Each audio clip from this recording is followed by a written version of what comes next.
Big Baby Gucci, Feli. You could probably name a couple more off. Shit, I got a couple, man. Dude, it's random. I got a song with Ice JJ Fish that dropped in. I forgot about that. He told me that. Yeah. I got one of his like biggest songs. Yeah. Shut the fuck up. Are real you bullshit. being dead ass with me bro, right now? It's called Get Lost. He got a video with it and everything.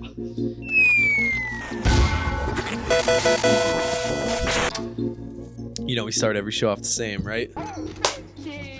Welcome back, everybody, to another episode of the Soul Serum podcast. I am your host, as always, Clay Bonine. I'm joined yet again by Tanner Mavis. But Yeah, boy. on this special interview episode in the studio today, we have none other than Rocco with us in the building. What's up? How are you doing today? Man, I'm doing well. I enjoying myself. Got back from New York. And, Yeah, did you get back today or did you get back yesterday? We got back on Monday, I think. Oh, okay. Yeah, Gotcha. Monday, Sunday night kind of thing. But, Nice, yeah. nice. So. Well, Rocco is a producer from the Cincinnati area, and this is actually... Oh, wait. I'm sorry. Before we go into the interview, I want to remind everybody, subscribe to us on YouTube, Yup. follow us on Instagram, follow us on Twitter, join the motherfucking Discord, follow us on TikTok, Soul Serum main page, podcast page, fucking just Google Soul Serum and click on all the links, please. Hit the like and subscribe button on Soul Serum TV. It helps the algorithm more than you know. Gets our shit out there. And yeah, y'all know the drill. You know the drill. You'll see all the graphics. It'll pop up. So seeing as this is your first like long form interview, I just wanted to get some of the basics out of the way just for people who might not be familiar with you and your work. So Sure. can you just tell us who you are, where you're from? My name is Rocco Roy.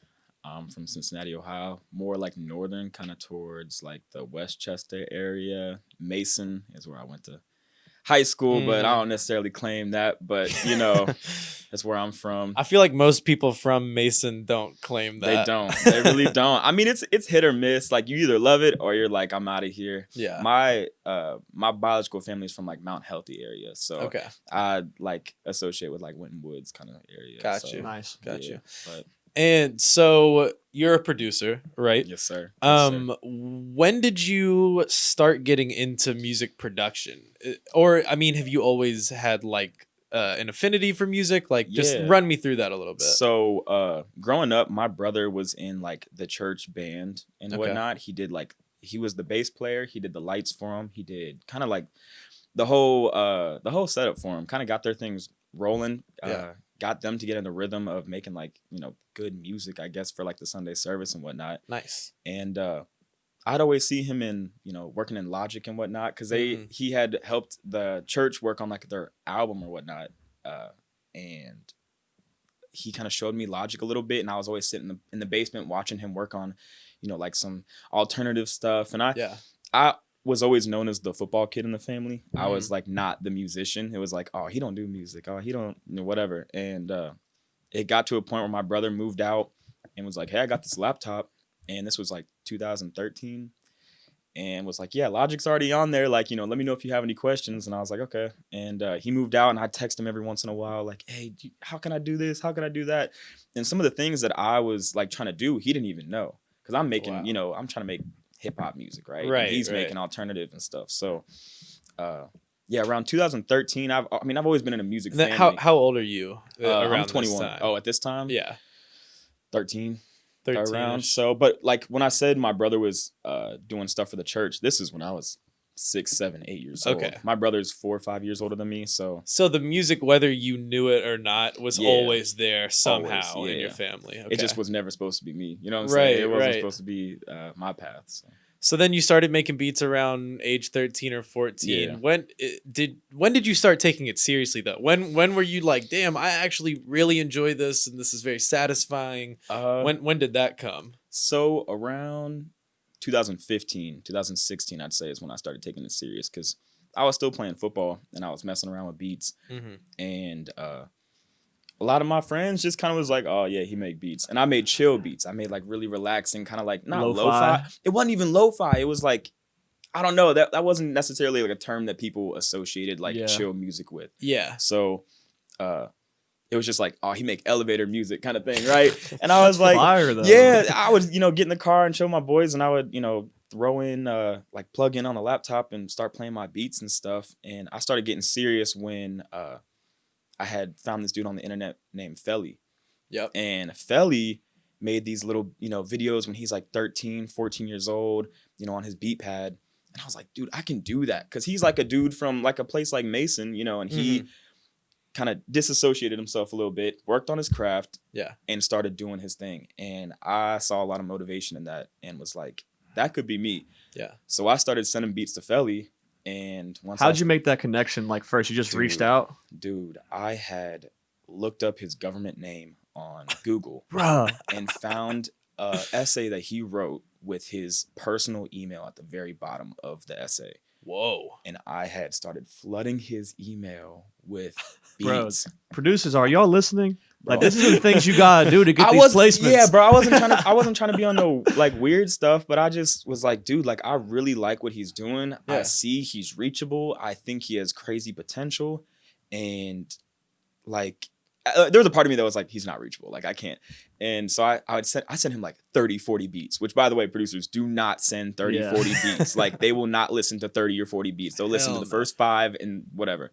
Well, I sent him 30, 40 beats. And after like the 3rd or 4th email, he emailed me back. This was like 4 or 5 months after the first email. And he was like, yo, hey, like these 3 are really hard. Like, make some more like that. So I sent more. And the next one, he was like, hey, I recorded the 3 or 4 of these. Like, is it cool if you're on my next album? And this was Wild Strawberries. Or not, it wasn't even Wild Strawberries at the time. It was... what year was that? The songs were made in 16, and then 17 is when everything dropped. Because he dropped New Flavors, which had, like, the juice box covers. Mm-hmm. And... My bad. And the FX on that was probably funny. But, yeah, that was 2017, and he hit me up and was like, hey, is it cool if you're on my album? I said, yeah, for sure. I was 17 years old in high school, like, telling my friends, like, bro, I'm about to make, whatever for Feli. And at the time, everyone's like, who's Feli? Yeah, right. How big was Feli at that time? At the time, he was just kind of like...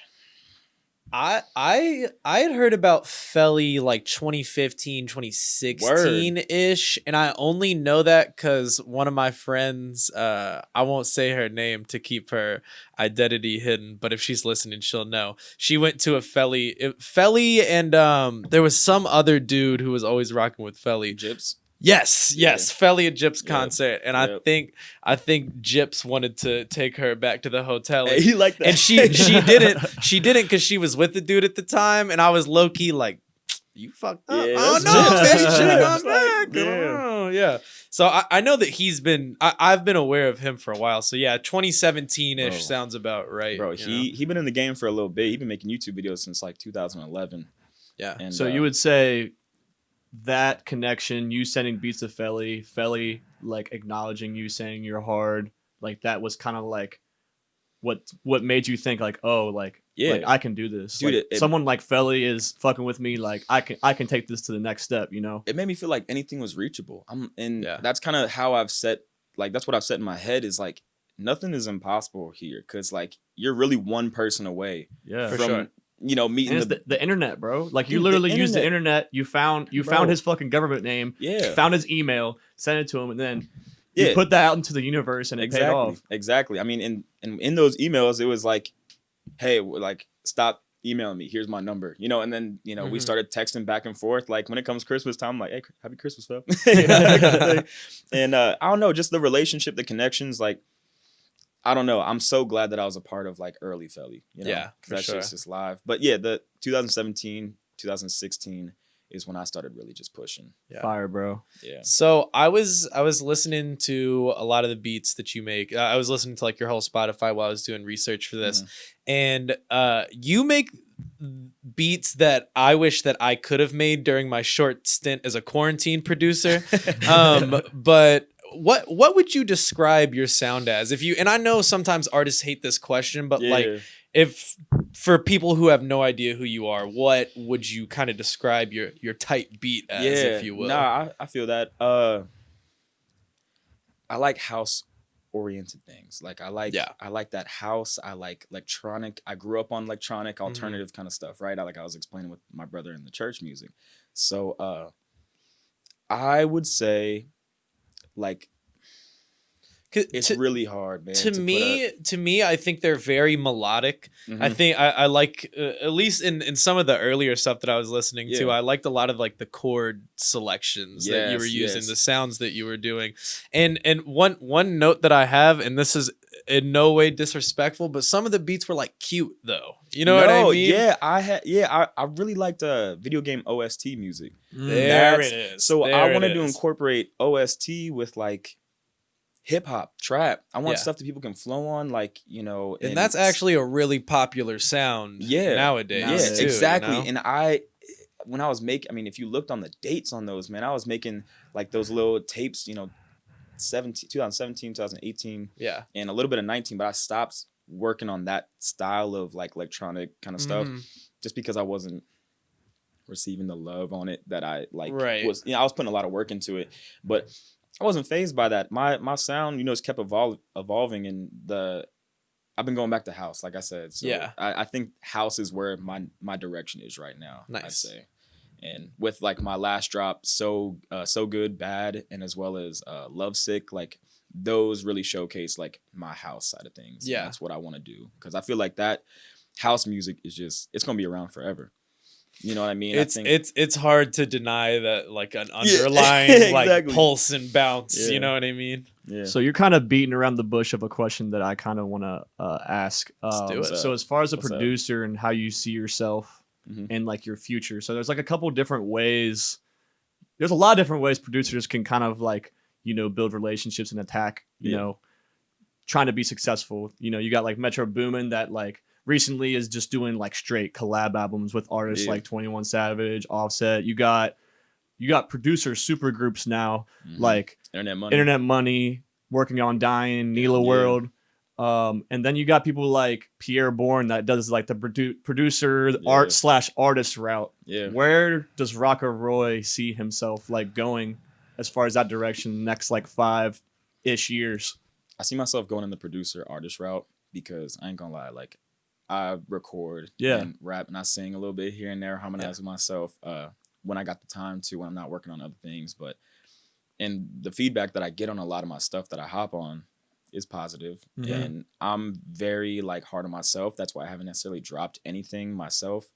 I'm just waiting for that right time, because I know that right time is going to come. And like, I don't know. I don't want to force it. You know, Pierre Bourne kind of did the same thing. Like he's been sitting on a bunch of music that he's done himself, but he waited to get the credibility and the attention that he really thought he deserved by you know, building with Cardi and Young Nudie and all these other artists. Now he's one of the biggest producers in the world, and now he's got people that just, you know, they enjoyed his beats and his like production first, and now he's just making. He already made TLOP 4. Like he's four projects pretty much in, probably more. Bro, and now he's going crazy. So much music. That man, I definitely, Pierre Bourne's one of the producers that I look up to.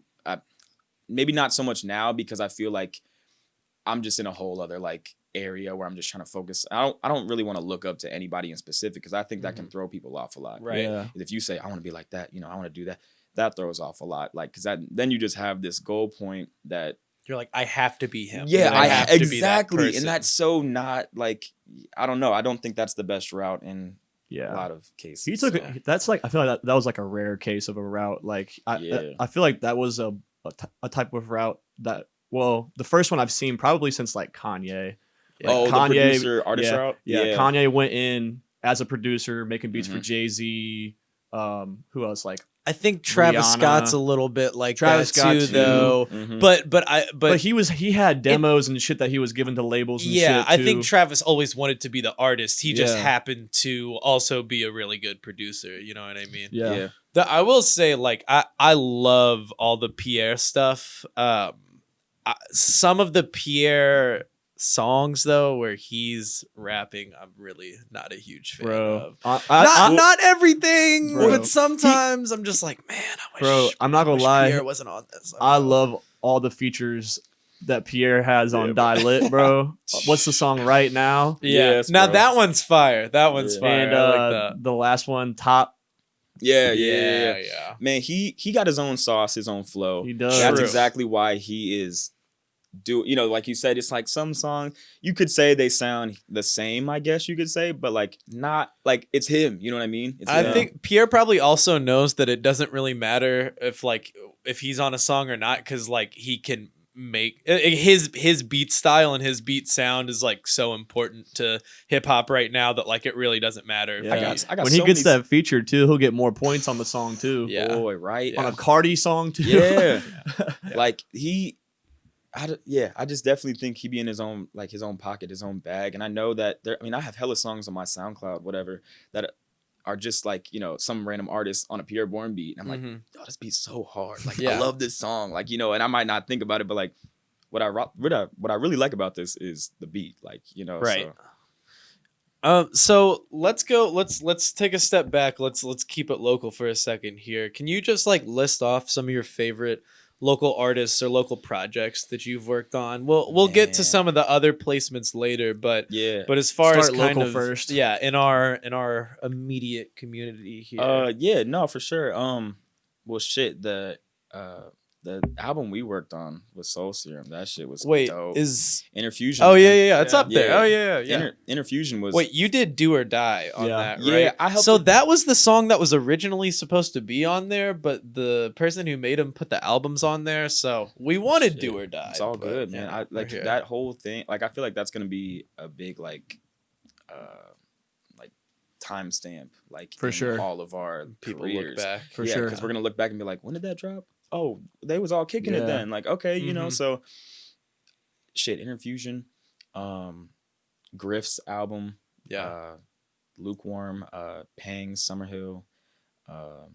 Dude, a lot of my favorite stuff is like incorporated through Soul Serum, if we're being honest, because I feel like that's the timeless music. It's Yeah. like Mhm. a lot of the music I've made for Pang and Griff, and I mean I did some stuff with Perez as well, Three-Peat. Like, I don't know, I feel like that some of that stuff is just timeless, it's Yeah. different than just like some trap beats or whatever, That's actually exactly what I was gonna say. All that Yeah. stuff you just listed is not like yeah, trap beats. Yeah. This is all that kind of wavy R&B exactly, sort of. exactly. Dare I say indie a little bit? Little kind bit. of Dude, music. what's that one song that I on Lukewarm that has Pang and Ultra. Griff? Ultra. Yeah. That is like, I don't even That's know. the route that you Yeah. right up your alley. You talk about like the electronic house type thing, but it's like mixed with R&B. Exactly. It's right up your exactly. alley. And I threw a That little. song is beautiful. Griffin and killed that song. Yeah, that was the first time. That was the first song I ever had with Pang. Pango, my bad. With Pang. That was the first time I ever call had him, with Pang. that's my boys. We'll bleep that out. Yeah. Nobody could know Pango's real name. But yeah, dude, a lot of I haven't even worked on a lot of projects locally. I feel like I've done a lot of singles with people. I've done a lot of like random drops here and there, but Mhm. not necessarily like. That's why I say Soul Sim, because we had like plans. We had Yeah. dates. We're dropping this. We got Yeah. He promotion did. ideas For and those that whatnot. don't know, Rocco did pretty much like the transitions through Yeah. Interfusion. He did like the end of the intro to make it go into the next song, and then he did like the middle Clockwork song, which was like the interlude to go into like the second part of the album, and then the last part of the album, the last like minute of Do or Die felt like you were running through the woods in this like gauntlet type thing, and then like the end it went like and like I don't know, it was like you were running to like your death or like some type of sacrifice in the woods or some shit. Like he really made Interfusion have this really atmospheric, and like it felt like you were part of like a journey and a story. And that was, I mean, I remember talking to you about it, saying, Yeah, like, that's what I wanted. Yeah, and like, you what do literally did it. You surpassed my expectations of what I appreciate wanted. that, man. I appreciate, because I remember I played you. I was making a beat one time for Interfusion, and I think you were tossing ideas back and forth, and I was like, I'll be back like tomorrow or some Yeah. shit with some more demos or whatever. Yeah, And I came back with like 3 different ideas or whatnot, and yeah, I'm so glad we got it yeah. done. That's what I love about you. Like, someone tells you like what they want. I'm gonna Like, do it. I'm yeah, gonna do it. I know you do Yeah. it, but like Yeah. you like once they tell you the idea, you take that idea and you give your own Rocco Roy twist, and you come back Yeah. and I more times than try, not man. you exceed people's expectations. I And try. that's really hard to do. Like taking ideas from other artists that, yo, Rocco, make a beat like this. Like, this is Yeah. my idea. Can you make a beat like this? And then bring Yeah. that to fruition. Like, that's not an easy task. I think I set myself up good for that because when I first started making music, it was a lot of my friends were like, "Hey, do this. Hey, do that. You should make something like this," and they're just throwing these random songs, and most of the time they're totally different songs. They want me to make some John Mayer's shit, and then they also want me to make That's so some like fire. Daft Punk. They also want me to make some like Chief Keef drill, and I'm like, all right, let me see what I can do. And at first it was just me testing things out. And a John Mayer Chief Keef type beat. Bro, you'd be surprised the type of things people ask for, like not necessarily a John Mayer Chief Keef, but like, they'd say like, oh, I'd like a little soft song like this. And then, the next day they want something. I don't know. It's just all over the place. But that's just the struggle of being a producer is you're going to have people asking you for this and that. And it's the challenge is, can you do that? Can you incorporate your own self and your sound in what other people want without, because I was working with an artist a little while ago in LA who was like, I'm not gonna tell you what I want because you're gonna show me an exact beat of what I'm saying. So he's like, just play whatever you think I'd sound good on. And I like, that's dope. Yeah, that's a very interesting way to go about your beat selection. I like that because I was playing some like R&B and he was rocking with it, and then I started to play some like trap music that I knew he would just like slide on like comfortably. Then he was like, nah, don't play none of that. Like, I want like just literally play your own stuff. And I was like, that's dang, dope. like, okay, you're really giving me like, the steering wheel to just, do whatever. Do you find that important though? Like so like the artist producer relationship, you know what I mean? Like it's like having it be a collaboration. Yeah. Is that more important to you than somebody like hitting you being like, email me a beat pack and you just send some stems or whatever? Yeah, I mean, sending beat packs, I was just kind of like, okay, that's fun. Like, I like the surprise of, oh, what are they gonna make with that? Like, I have no idea. But Quincy Jones talks about this a lot. Is that I love that you just brought up Quincy Jones, but go ahead. That's my true inspiration because I love Michael. So fire. I love the relation he had with Michael. Hey, Off the Wall, best Michael Jackson album, bruh. And I'm gonna look right into the camera. I don't care what anybody says. Quincy Jones went stupid on Off the Wall, bro. Dude, go on. He built a family with like every album that he made of like all the people who did like a saxophone riff here or like a guitar string here and there. Like, he incorporated everyone, made sure everyone was like, I don't know, the love, the relationship. That's like everyone feel important. And that's why that music is so amazing, is because it ain't just sending stems off here and there and whatnot. The relation between like an artist. That's why I think me and Peng, like, we make some good music because we'll be in the studio vibing. It's not just stems back and forth. Like, we have done some stuff like that, but the in-studio relationship, like making music with your friends, like that's why it's so dope. And that's when it's cool to see. That's when like you see bigger artists, they become friends and then they start dropping music and you're like, oh, this is really hard. And it's because they're friends. They're in the studio chilling. Like, totally. So yeah. I want to go expand on you were talking about like some challenges and struggles that some producers have as far as being successful. So you've landed some pretty significant placements for someone like you, or a producer in Cincinnati. Big Baby Gucci, Feli. You could probably name a couple more off. Shit, I got a couple, man. Dude, it's random. I got a song with Ice JJ Fish that dropped in. I forgot about that. He told me that. I got one of his like biggest songs. Yeah. Shut the fuck up. Are no you bullshit. being dead ass with me right now? It's called Get Lost. He got a video with it and everything.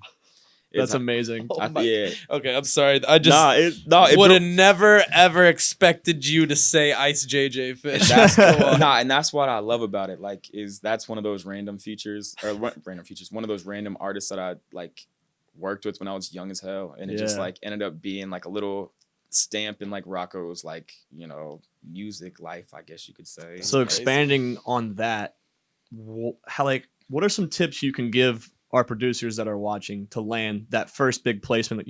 They're making beats, they're grinding all the time. Because I know a lot of producers, especially some of my friends, they're every day, but they're really passionate. They're going hard all the time, trying to make beats, sending them out. Sometimes not, people not hopping on them. Like, how can someone make like land their first big placement, or is there an alternative method that you think is better than just like chasing after like Yeah. a big placement, you know? Yeah, because there's like producers, like you said, they hit that route where they're either like, I'm gonna work with 21 Savage, and that's what I'm striving for, and like that's cool, like that's definitely a way to go about it. I've seen there's people who do that, like literally are like, I'm going to make, and they do it. Yeah. And then there's also people who build with like their homie, down the street, and they start making music back and forth, and then that's their road to success. I advise producers, don't limit yourself. Anybody is reachable. I said this, I think I said this earlier, like you're one person away from like that next step or whatever. Don't limit yourself to, oh, maybe I shouldn't, send this out, or maybe I shouldn't do this or do that.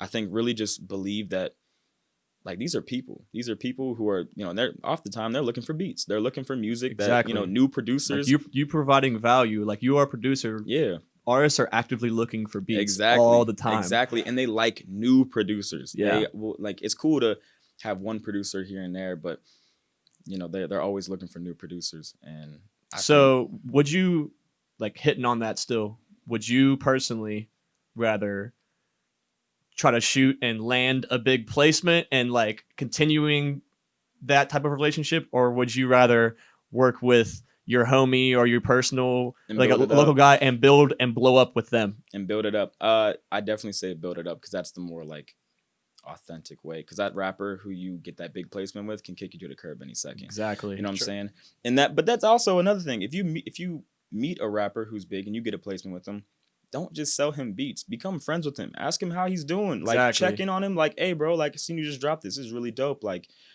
are you out here? That's what's up. Like, I don't know. Just create conversation. Don't just let that relationship sit, because that, like, I don't know. You got to, like, really. Because that could bring you, like, the next opportunity, For instance, I was, like, Lil Candy Paint. I met him, and I don't know if you guys know who that is. Yeah, I know who Candy Paint is. Candy Paint, bro. He OG. I was going to say. Yeah, Candy. He would, like, me and him vibed a little bit, and not a little bit. He loved my beats, and so I was like, bro, that's kind of up your alley too. Now that I think about it, he's starting to get really experimental with his beats, and that's fire. He was going. He was the person who told me, don't play like a Lil Candy Paint beat, like play you. That's so dope, bro. Yeah, he seems very genuine, bro. He's the most, like, one of the most genuine people I have met in, like, studio scenario kind of thing, I guess you could say. He was so cool, but so about his work and easy to work with. If I played a beat he didn't like, it was just like, hey, save that one, like, or not even like, in some rude shit, just like, hey, save that one, put it to the side, we'll come back on that later, or whatever. He'd talk about, oh, I like that, oh, that's really cool, I like what you did there. Like, he didn't have to say any of those things. He could literally just sit there and be like, whatever, next, oh, you trash, or some shit like that, and for him to be able to talk and communicate as well as compliment, and I don't know, it was like as if he's building a relationship as well. And it's like, so how did that relationship come about? How'd you get in the door with Candy Paint? Because I know you all, like, I haven't heard you talk about him, and this for those that don't know, this is new to me, that him and Candy Paint linked up. How'd that happen? This happened in LA. I was out in LA with my cousin who works at LVRN Records at their studio there, and he had basically kind of let me kick it in whatever studio I wanted for like a week. It's like, hey, there's no sessions going on, and I got in contact with a dude named Francisco, who's best friends with Candy Paint, and Francisco saw that I had produced for Gucci. Okay, and he hit me up and said, hey, bro, like, you really cold, like, send me some stuff, I'm cool with Candy Paint. I'm like, really? So I started sending him some stuff, and Francisco would send me videos of Candy Paint in the studio. Before they would record, they'd be like listening to like my house music. They'd be just like bumping, not recording to it, but just like listening to it, vibing, some like pre-session kind of stuff. And when I was out in LA, I was like, hey, like, you out here? And he's like, yeah. And I was trying to work with Gucci. Me and Gucci's schedules did not line up. My whole reason for going out to LA was to work with Gucci. But Big Baby Gucci, let the record show. Yeah, Big Baby Gucci, not Gucci Mane. That would have been live. But I mean, hey, Gucci's on his way, bro. Gucci's on his way. Big Baby Gucci. But yeah, so Francisco was like, yeah, you know, you got a studio we can work at? And I'm chilling in my cousin's studio, like, yeah, I got a Like, place. yeah. Like, slide through. He ended up sliding through, and yeah, it was me, Candy Paint's girlfriend, and Bad Baby was in that studio too. And we Bad was just Baby. all chilling, bro, playing music, making some records. So it was live. It was That's real fire. So Last question. Can we expect some Rocco and Candy Paint shit on the way? cool. Dude, 100%. I got a FaceTime from Francisco the other day about you know, we got one. So Fire. yeah, Okay. I'm hoping. You all heard it here first on the Soul Serum podcast, bro. We're breaking news too. I ain't putting no news. dates on nothing, but I Yeah. promise you there's gonna be something here soon. Hell Good yeah, shit. bro. I'm Something happy here for you. soon. That's I fire. appreciate that. So man. let's talk about the Big Baby Gucci connection real Yeah. quick. Also, yeah. just like side note, the song, it's minimal. It's the intro song, Yeah, minimal. right? Yeah. First of all, very fire, and I'm not just Appreciate saying it. that because you're in front of me. Like the Appreciate it. beat Yeah, no. actually is I appreciate really that. really cool, really unique.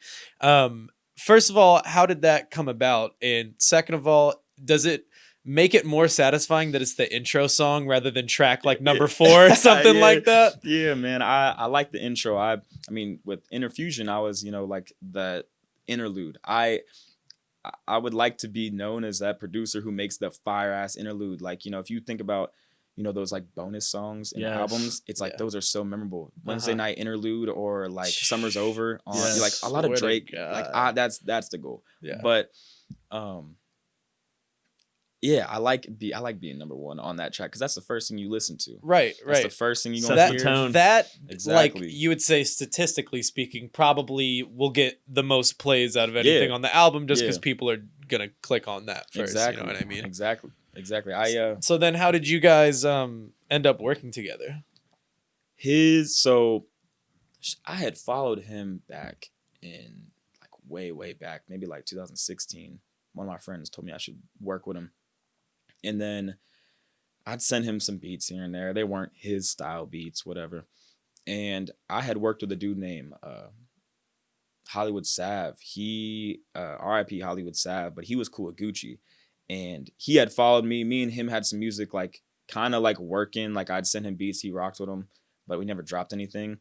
And I think that like he saw that Hollywood Sav had like followed me or whatever.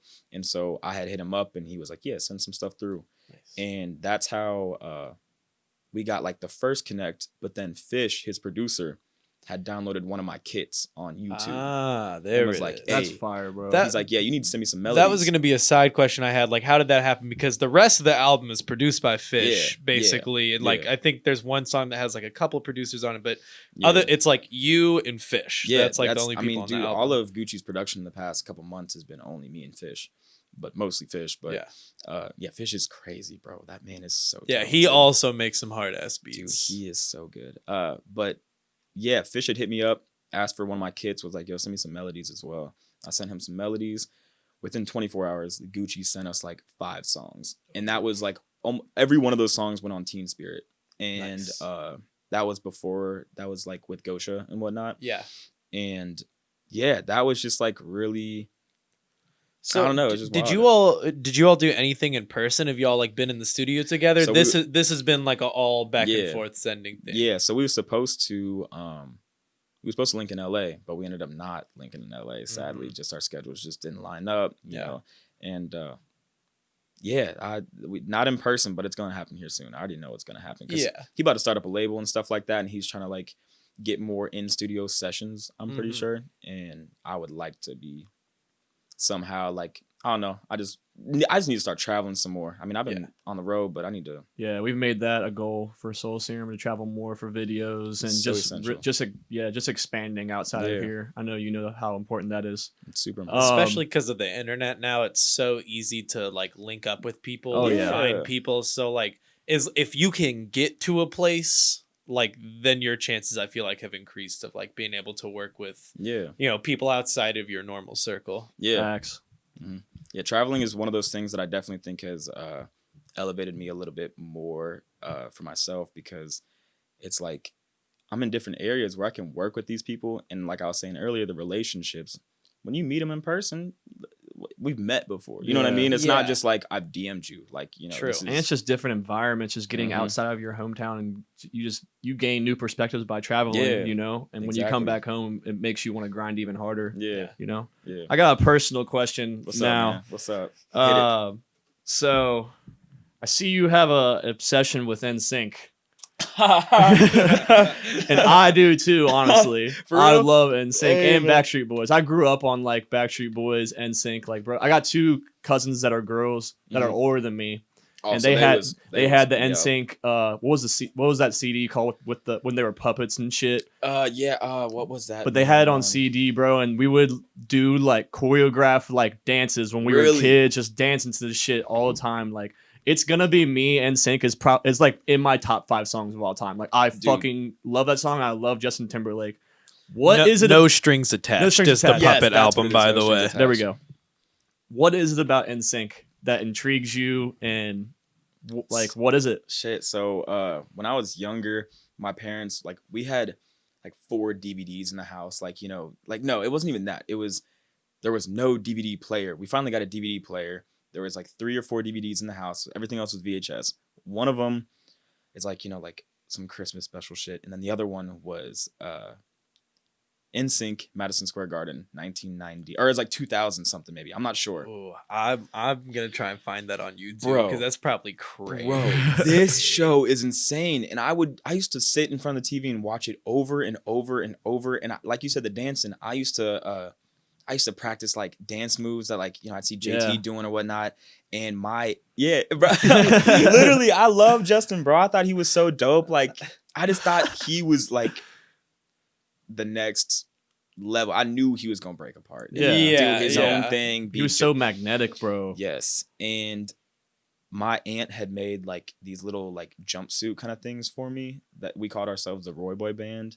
And- Fire. Yeah, and so my brother would set up lights in the basement, and because he did the church stuff, right? So this was like before church and all that. He just knew how to do it, and I would dance and like throw on these little shows for like my parents' friends when they'd have like people over. They'd be like, "Do you guys want to go watch? Do you want to go watch him go down? Do you guys want to watch him dance?" Yeah, and my brother would like click play, and I'd be sitting there like dancing and whatnot, doing my thing, and That's how it was when we were kids, bro. Exactly. NSYNC was just the shit. I loved the song Pop. Dirty Pop is like my favorite song by them. I love that rhythm to it. I just love everything about NSYNC. Yeah, I think I was the more vibes. Backstreet Boys than NSYNC. Like, Mhm. my family was obsessed with Backstreet Boys, bro. My mom, A lot of people are. yeah, bro. bro. A lot My of people mom was love. just obsessed, and like I would be listening to it all the time. But yeah, the boy band era was different, and Man, yeah. It's honestly extremely influential. I- That era of music, because without NSYNC and Dude. Backstreet Boys, you wouldn't have like the One Directions of the world. exactly. Or exactly. BTS. Yeah, even now with maybe BTS, the bro. most powerful High key. like music Bro. group right now. Ever. You know what I Yes. mean? Yes. you Yeah, said ever actually ever Like is- K-pop shit is taking over. Yeah. It really is. It really is. It's scary. I just thought of this. I just thought of Okay. this question when you're talking about like your childhood and stuff, and like dancing and stuff. Did you ever play Dance Dance Revolution as a kid? Because like I feel like those beats, like everything on there, like the Japanese, Chinese, like kind of like, Yeah. Yes, like, that- but like that's it's it right house, there. bro. It's like the house electronic Yep. stuff. Like, Yeah. is that like? You think that's kind of like an influence? Is that playing there somewhere? Yeah. NSYNC was like the introduction to like that. Okay. And dude, you're hitting shit like right on the nail. I had bought a Dance Dance Revolution little like one of those matte pads, Bro, that I you- had it on Hell PS2. yeah. Like, Yes, on me, PS2. Me and my Hell cousins yeah. would play that shit all the time. Like Hell it was yeah. it was that same era. Like we're listening to NSYNC, and then we would go downstairs in the basement and play Dance Dance Revolution. My Yep. cousins could do like the hardest level, and I would just be playing catch up, trying to like. I could never beat them because they had Impossible. it and I didn't. And I would Impossible. visit them in Atlanta and try to play with them and beat them. But That's I just remember it was so much fun. bro, my mat didn't even work. Like the mat that I had, like one of them didn't work, so I'm like constantly trying to like stomp on it, and it like wouldn't go. That's and so I just remember being frustrating. so frustrated and being like, "Fuck this game, I'm tired." But yeah, dude, Dance Dance Revolution, I think all of that, bro. Like Trans-Siberian Orchestra, that's not house or nothing, but like introduction to music, like that, like all of these things, NSYNC, Dance Dance Revolution, Trans-Siberian, like that was my first concert was Trans-Siberian Orchestra. Fire. All of that has such a big play into like electronic and as well as just like real shit as well. Like I don't know. It's so dope you got introduced to like those types of sounds before like you really got into like the trap rap and like, you know, the regular like mainstream stuff. So it's like you already have like a different style and sound to offer to artists, you know? And I want to keep on that too. Like I don't ever want to make a beat or whatever and know that there's 30,000 other people who have made a beat exactly. I think like it plays that. into your favor nowadays because like things are getting way more genreless and experimental, and you can't really put things in a box anymore. Not at all. Not at all. And that's things that I look for too when collabing with like other producers too. Is like I want to find artists that are able to like be on their own be on their own stuff and so I want to ask one more question before we start wrapping things up here. For sure. And I'm stealing one of your questions, Go ahead, because it's a good question. But we have heard this a lot in the last few years, especially as things in the music industry get more transparent and people are coming out with their claims. What do you have any advice for producers on how to not get screwed over, how to not get taken advantage of when you start dealing with these bigger artists, labels coming into it, paperwork, you're signing contracts? Like, make sure you know who you're sending your music out to. Right. Make sure.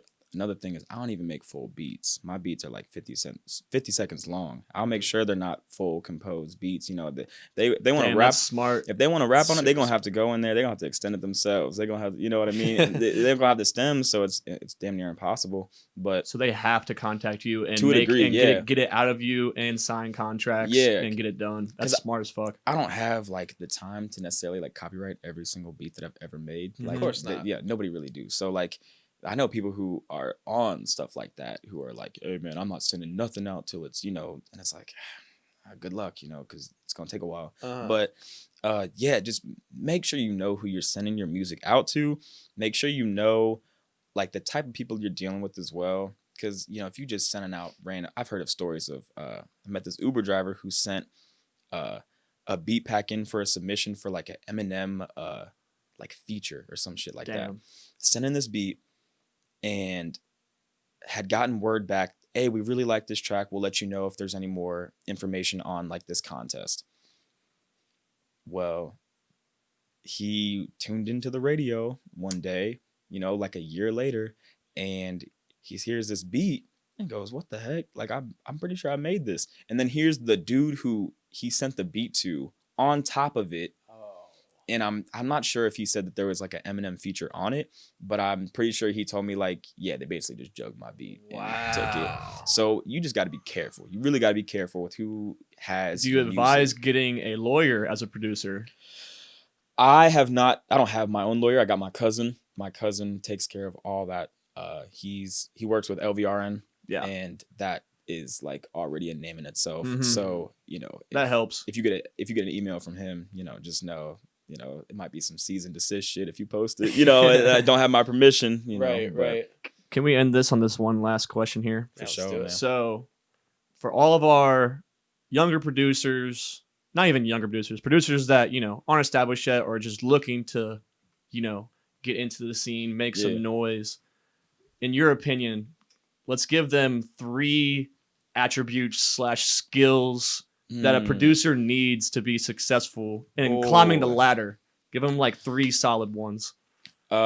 Shit, bro. You got to stay consistent. Consistency is so important. That's the first one I was thinking of. Yeah, because if you're making like one beat a week, I'm not gonna say that's not enough because everyone starts somewhere. But if you're just kind of like, this is my hobby, here it is, whatever. I feel like the consistency also includes like being extremely consistently active on social media. Yeah. No, talking about those relationships, checking in on people. Bro, that takes so much work. That takes so much work. And it's more than just making beats. Yes, exactly. It's so much more than making beats because people are not going to necessarily like you if you have no personality and you are just like a producer, like, you know, like you're like very robotic. Like, nah, you got to be a person. Like, that's, you know, being genuine. That's the second one. Like, you know, just really make sure that you're building authentic relationships and that you're true to yourself. And, you know, don't try to be nothing you're not. I see a lot of people doing that.